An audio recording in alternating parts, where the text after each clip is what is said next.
What is the point of life?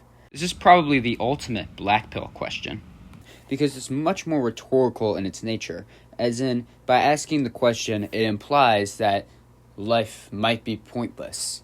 And this is the reason why I want to provide an antidote today to the problem that is presented.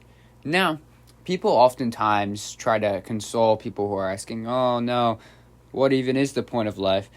By giving them a type of answer that often isn't satisfactory to them. And I can provide two examples to show what type of answer this is. So I will provide two examples with these types of answers. Now, I'm going to point out that these answers are actually not wrong. However, they do not answer the question that the person's trying to ask.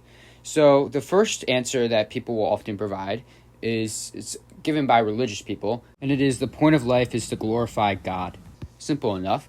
And then another answer that's common is sort of cliche, and it's the point of life is what you make of it. Now, both of those answers aren't necessarily wrong, but they don't answer the same question. This is because we must distinguish between the ultimate end of life and the particulars of each person's life. For instance, if I asked, why are we eating pizza? And I was met with the reply, because we need food to survive, the answer would be technically right, but it wouldn't explain why we were eating pizza as opposed to a number of other foods. And I think the same thing is going on here. The person asking, what is the point of life? Sometimes they are looking for an ultimate end, and sometimes these answers do help them. But sometimes they're just concerned with the particulars of their own life because they're going through a hard time. And in this case, it would not be helpful to give them the ultimate end of life.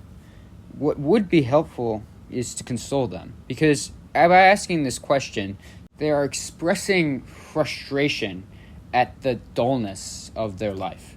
They are expressing frustration at the pointlessness of whatever they're doing with their day. And sometimes it's not even completely invalid. However, the solution here would be to humbly accept that not everything you do in life will have a purpose.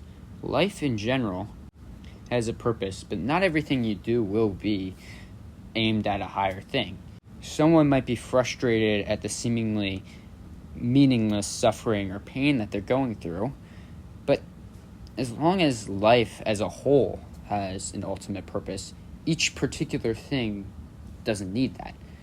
You are allowed to do some pointless things because life itself has meaning in just existing.